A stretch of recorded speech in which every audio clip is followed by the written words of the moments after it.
میرے اللہ تعالیٰ نے ہمیں ایک خوبصورت حکم دیا ہے غریبوں کی امداد کے لیے، اور اس کے لیے بڑی خوبصورت تعبیر ہے جو پورے قرآن میں اور کسی عمل کے لیے نہیں ہے۔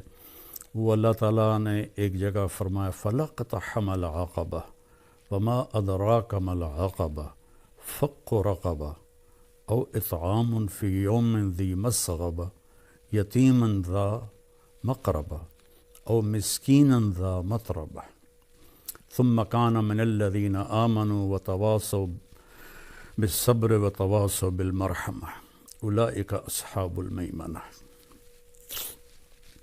اللہ تعالیٰ نے اعمال کے لیے ترغیب کے لیے مختلف تعبیرات استعمال کی ہیں۔ یہ بالکل انوکھی تعبیر ہے مال کو خرچ کرنے کے لیے کہ کیوں نہ گھاٹی کو اس نے کیوں نہ کودا وہ گھاٹی پر میں۔ اس کی ہم آج اس کی طاقت کو سمجھ نہیں سکتے کہ آج جہاز ہیں، گاڑیاں ہیں، موٹریں ہیں، پل بن گئے ہیں، تو اس کو 1400 سال پیچھے لے جائیں کہ سفر ہے، آگے چڑھائی بھی ہے، آگے کھائی بھی ہے، اور اس کھائی کو پار بھی کرنا ہے۔ کوئی پل نہیں ہے، جہاز نہیں ہے، گھوڑا ہے۔ یہ ہوتا تھا کہ پھر نیچے اتر کر پیدل دوسری چڑھائی پہ چڑھتے تھے۔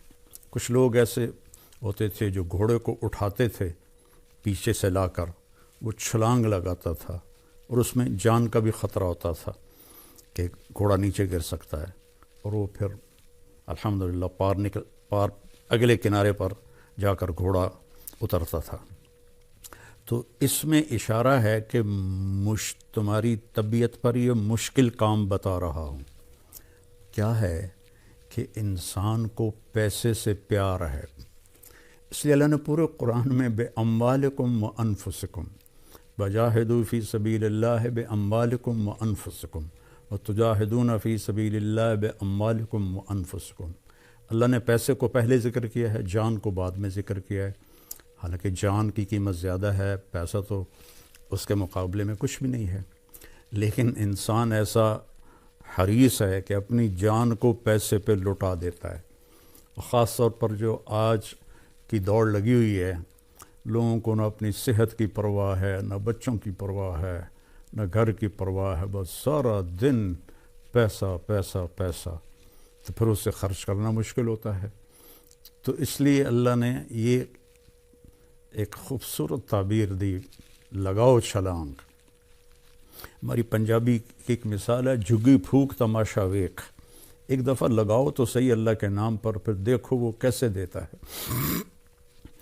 تو پھر فرمایا کہ وما ادراک ما العقبہ، تمہیں پتہ ہے وہ کون سی گھاٹی ہے جس کو چھلانگ لگا کے پار کرنا ہے؟ وہ ہے فق رقبہ۔ جن لوگوں کی گردنیں پھنسی ہوئی ہیں، کوئی بیماری میں ہے، کوئی قرضے میں ہے، کوئی قید میں ہے، کوئی کسی مشکل میں ہے، جس کی بچی جوان بیٹھی ہے، ہاتھ میں ایک پیسہ نہیں ہے، کوئی بیمار ہے، علاج کے لیے کچھ نہیں ہے، کتنے مسائل ہیں کہ گردنیں پھنسی ہوئی، کوئی قرض میں ڈوبا ہوا ہے تو اس کی گردن پھنسی ہوئی ہے۔ تو اس کو اللہ نے پہلے فرمایا گردنوں کو آزاد کروانا، گردنوں کی گرہ کو کھولنا، فق رقبہ، اس کو رقبہ کہتے ہیں، فق رقبہ، گردنوں کو فق کہتے ہیں کھولنے کو۔ تو اگر آپ اپنے چاروں طرف نظر دوڑائیں تو کروڑوں نہیں اربوں انسان ہیں جن کی گردنوں میں پٹا پڑا ہوا ہے مختلف مصائب کا، مسائل کا، چونکہ سود کی وجہ سے پیسہ سمٹ کے چند ہاتھوں میں آ گیا ہے، اور عموماً لوگ روٹی سے بھی محروم ہیں۔ تو ان کا فق و رقبہ، گردنیں چھڑانا، او اطعام فی یوم ذی مسغبۃ، کھانا کھلانا بھوکے کو کھانا کھلانا۔ مجھے ایک بات یاد آ گئی، 1982 میں نظام الدین گیا تھا ایک چلے کے لیے، تو میں نماز کے بعد تھوڑا ٹہلنے کے لیے باہر نکل جاتا تھا۔ ایک جگہ سے گزرا تو ایک فقیر بیٹھا تھا سفید داڑھی، تو کہنے لگا کھانا کھلا دو بابا بیٹا.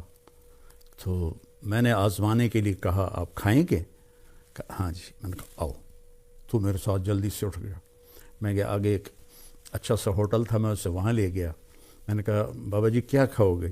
کہنے لگا بریانی کھاؤں گا. تو میں نے بریانی کا آرڈر دیا، ایک بڑی پلیٹ آئی، اس پر ایسے ٹوٹ کے پڑا. میں نے پوچھا اور منگاؤں؟ میں نے ایک پلیٹ اور منگوائی. پھر اس نے ایسے ایسے ایسے ایسے ایسے ایسے کھا، جب وہ کھا کے اس نے سر اوپر کر کے کہا الحمدللہ بیٹا آج 3 دن کے بعد کھایا ہے. اور ایسے پتہ نہیں کتنے پڑے ہوئے بھوکوں کو کھانا کھلانا. یتیم ذا مقربہ، یتیم بھی ہے رشتہ دار بھی ہے، اس پہ خرچ کرنا. مسکیناً ذا متربہ، مسکین جو مٹی میں مٹی ہو کے پڑا ہوا ہے، جو ضرورت تو کیا اس کے پاس سانس لینے کے لیے بھی دم گھٹ رہا ہے اس کا. ان کو میرے اللہ، ان اعمال کو سب مال خرچ کرنے کے لیے ہیں. اس کو اللہ نے کہا گھاٹی پھلانگنا، چھلانگ لگانا. منزل تو اسی وقت ملتی ہے جب آدمی گھاٹیاں پار کرتا ہے. اور شیطان کہتا ہے، ایک دفعہ شیطان کی ملاقات ہوئی اللہ کے محبوب صلی اللہ علیہ وسلم سے، تو آپ نے پوچھا تیرے دشمن کتنے ہیں؟ کہنے لگا 15. آپ نے پوچھا کون کون سے ہیں؟ کہ سب سے پہلا نمبر تو آپ کا ہے. پھر اس نے گنوائے تو اس میں ایک یہ تھا، وہ سخی جو اللہ کے نام پر بے دھڑک خرچ کرتا ہے وہ بھی میرا دشمن ہے. اور ایک اور یاد آ گیا، اور وہ بندہ یا بندی جو ہر وقت باوضو رہتا ہے وہ بھی میرا دشمن ہے، اس سے بھی مجھے ڈر لگتا ہے. اور شیطان نے کہا کہ میں سخی نافرمان سے ڈرتا ہوں اور بخیل عبادت گزار سے نہیں ڈرتا، کہ مجھے ڈر ہوتا ہے کہ اس کی سخاوت اسے جنت میں لے جائے گی، اور یہ جتنے بھی سجدے کر رہا ہے اس کا بخل اسے جہنم میں لے جائے گا. تو اللہ کے نام پہ خرچ کرنا، وما تقدموا لانفسکم من خیر تجدوہ عند اللہ وخیرا واعظم اجرا. جو میرے نام پہ خرچ کرو گے کل قیامت کے دن مجھ سے لے لینا. اس ایک حدیث بھی یاد آ گئی بڑے مدت کے بعد، یا ابن آدم افرق من کنزک عندی لا غرقا ولا حرقا ولا سرقا اوفیکہ یوم تکون احوج الیہ. میرے بندے اپنا مال میرے خزانے، میرے بینک میں جمع کرا دے. آج کی زبان میں ترجمہ کروں، اپنا مال میرے بینک میں جمع کرا دے. نہ یہ کرپٹ ہوتا ہے، نہ یہ ڈوبتا ہے، نہ یہ جلتا ہے، نہ اس سے آگ لگتی ہے، نہ یہ پانی میں ڈوبتا ہے، اور نہ یہ ناکام ہوتا ہے، بلکہ تیرا مال میرے پاس آ کے ملٹیپلائی ہوتا رہتا ہے. اور جس دن تو قیامت کے دن محتاج ہوگا سارا تجھے واپس کروں گا جنت کی شکل میں. تو رمضان کے مہینے میں زکوٰۃ دی جاتی ہے. تو میری سارے بہن بھائیوں سے جہاں جہاں میری آواز جا رہی ہے گزارش ہے کہ زکوٰۃ بھی دیں، زکوٰۃ کے اوپر بھی دیں. اللہ کے فضل و کرم سے میں پچھلے 40 سال سے لوگوں میں اپنی ہمت کے مطابق مال تقسیم کرتا رہا. پھر اللہ تعالیٰ نے بچے جوان ہوئے، ساتھی مل گئے، تو ہم نے فاؤنڈیشن کی بنیاد رکھی 3 سال پہلے. تو اب اللہ کے فضل و کرم سے اس کی شاخیں دنیا میں پھیل رہی ہیں اور ملک میں بھی خدمات ہو رہی ہیں. ابھی بھی ہماری فاؤنڈیشن نے 2000 گھروں میں راشن تقسیم کیا. ہماری فاؤنڈیشن تلمبا میں ہے، لیکن ہماری ٹیم کہاں گئی؟ جنوبی پنجاب، سندھ، بلوچستان، جو جھونپڑیوں میں رہ رہے ہیں لوگ اور ایک ایک دانے کو ترستے ہیں، ان تک جا کر پہنچایا راشن. اگر آپ کا تعاون اور ہوتا تو ہم 2 لاکھ گھروں تک پہنچ جاتے، کیونکہ ہم تو اتنا ہی خرچ کرتے ہیں جتنا بھائی دوست بہنیں ہماری مدد کرتے ہیں. اور میرے نبی نے سب سے پہلے یہ میرے نبی نے کیا ہے کہ آپ نے اصحاب صفہ کی کفالت فرمائی، اور روزانہ رات کو آپ مدینے والوں کو جمع کرتے اور کہتے بھائی یہ غریب لوگ ہیں، کون کھانا کھلانے لے جائے گا؟ کوئی 1 لے جاتا، کوئی 10 لے جاتا، کوئی 2 لے جاتا۔ حضرت سعد ابن عبادہ بڑے مالدار تھے، وہ کبھی کبھی سب کو لے جاتے تھے، یا اللہ سارے، یا رسول اللہ سارے ہی میرے پاس بھیج دیں۔ تو یہ روزانہ کی آپ کی رفاہی محنت تھی غریب لوگوں کے لیے۔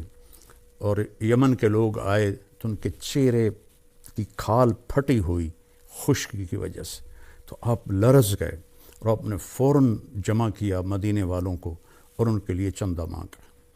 تو یہ میں اپنے لیے تو میرے مدرسے پچھلے کتنے سالوں سے اللہ مجھ سے کام لے رہا ہے، میں نے کبھی اس طرح بیٹھ کے مدرسوں کے لیے چندہ نہیں مانگا، لیکن جب سے یہ غریبوں کی دعائیں سنی اور ان کی ضرورتوں کو پورا ہوتے دیکھا۔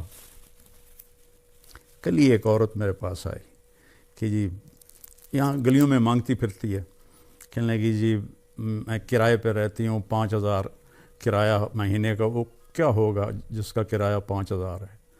تو 3 مہینے سے کرایہ نہیں دیا اور اب مالک مکان نے کہا کہ گھر خالی کر دے، میں بیوہ ہوں، میرے پاس کچھ بھی نہیں، تو میرا 3 مہینے کا کرایہ دے دو۔